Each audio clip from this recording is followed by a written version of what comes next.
percentages for us? I do not. I'm going to leave that up to Coach Rizzi. That's his deal, so I'll let him give you those updated percentages. How does everything change for, what are some of the changes that you're experiencing with the kind of reshuffle? Yeah,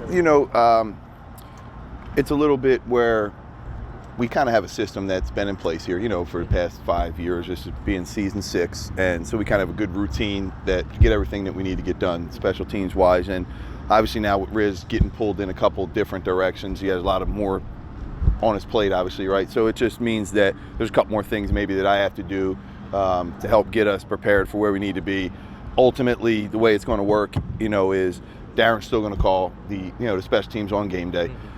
It's a cumulative effort like it's always been every year, so that really doesn't change for us. I'll just help do the best that I can to get him prepared and make it easier on him with his other duties. So I think that's important. I think we've had tremendous success special teams wise since we've been here, and so the system works. So like even on game day, I'm going to stay up in the box and be able to do the stuff that I do there from a special team standpoint, from a game management standpoint, and be able to help him with the clock management and the situations and stuff to stay in his ear, and I think that gives us the best chance to be successful the way we've been doing it. What do you make of Hayball's speed on the fake punt? We knew he can run, right? We've been calling him the Australian Flash a little bit, so that was something that we've been working on, and we know he's a really good athlete, and it was impressive, and fortunately it worked out well for us. Did he have an Aussie Rules background? Did he have an Aussie Rules background where he was running a lot as an athlete or not? Yeah, he is an athlete growing up and doing it. He isn't like some of the other guys as much as, the rugby, football, but he has that in his background. I believe he has some soccer in his background as well, so he's a good athlete.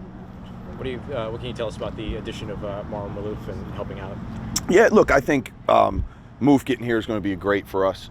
Heck, Moof and I were GAs together at Rutgers in 2002 or something like that, and then so I've known him for a long time. We've crossed paths when they were in Miami, and I went and did training camp and worked with those guys. So I think he's a great asset for us. He's been a coordinator in this league in 2 different spots. He's been a coordinator in major Power 5 football as well.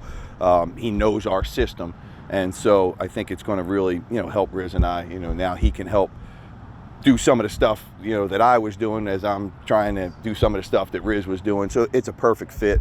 I think it'd be a great resource for our players as well. Some of our younger players that, as we're playing with a lot of younger players on special teams, and credit to those guys. Like they want to come up and they want to grab 10, 15, 20 minutes and watch some film and continue to improve and make themselves better. I think that he can help take some of that duty over from me as I was doing that. So that'll be really good for us as well. Did we see Willie Gay at gunner last week? We did. Willie's been at gunner. Willie played gunner in another game earlier in the year, and then he kind of had the hand injury, so it took him off of that. But that's part of our plan. We think he can give us the abilities. He's a tremendous athlete. You see how explosive he is off the ball. And it makes it a challenge for a cornerback who he's a lot bigger and stronger than to try to have to block him, and so he's working at it. He embraces it. He enjoys it, and so it's just another thing for us to be able to use. Coach, can you tell me about the development of Charlie Smith the last few weeks? Yeah, look, Charlie's getting better and better every week, and for him, we've kind of made a routine where you guys don't get to see it obviously in practice, but he's on a schedule where like for example, Blake kicks on Monday, Wednesday, Sundays. Well, we have Charlie on a schedule where he's preparing himself. He kicks on Monday, and then he kicks again on Thursday, and then he'll go in there and he'll get some on Saturdays, and so he's constantly improving. We had a really good session in there today, the other guys between Zach and Hayball, that we give them a full operation. They help. They get a chance to get some extra snaps, some extra holds. It gives Charlie his kicks, and he's getting better and better. And everybody knows he has an extremely talented leg, and his consistency is getting better. We talk about he needs to continue when we go to practice. He needs to be 100% from 40 yards and in. That's what kickers in this league do, and he's getting better each week, and he's really working at it. And so I'm happy for him. All we got? Okay, thanks. Awesome. Appreciate you guys. Thank you.